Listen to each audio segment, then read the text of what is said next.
Polysemic words. Many non-specific words or expressions are polysemous, which means that in some contexts they can have multiple meanings, and they can lead to confusion between the receptors when translating.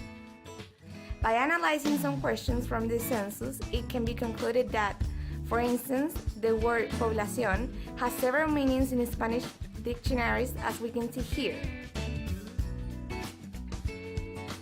However, in the questionnaire, it was correctly translated as a second meaning: all the inhabitants of a particular place. Colloquial expressions.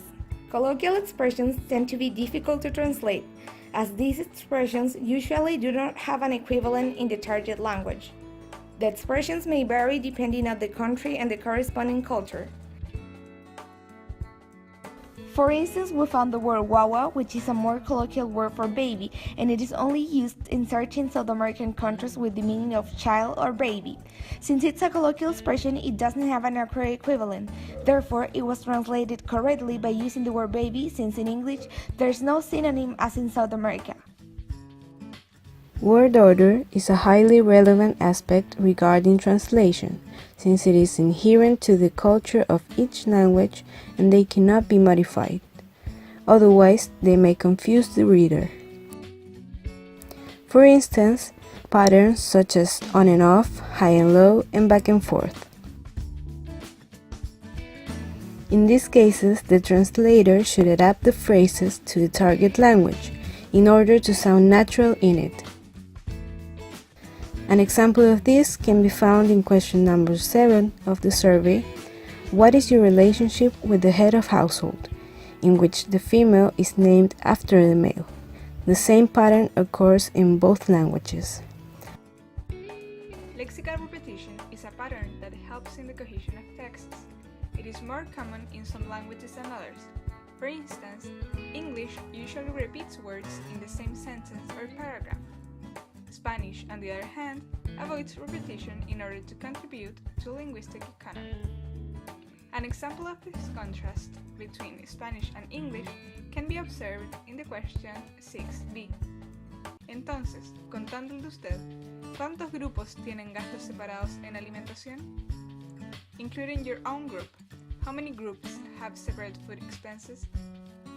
In the first question, the repetition of the word grupos is avoided, whereas in the English translation, the equivalent group is used 2 times to clarify the idea.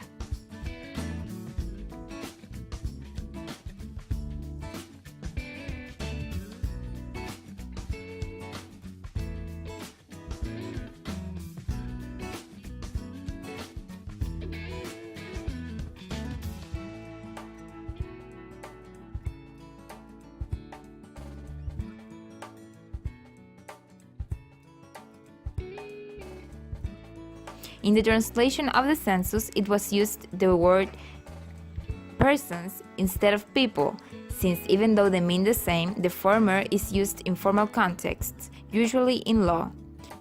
An example of omission in the translation of the census is in the question 6.b, and the original one says, "Entonces, contándole usted, ¿cuántos grupos tienen gastos separados en alimentación?", whereas the English one says, "Including your own group, how many groups have separate food expenses?"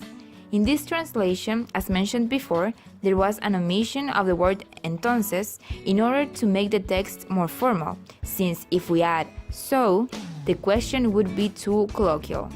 False friends are words with shared historical roots which in some moment in history began to have different meanings depending on the language.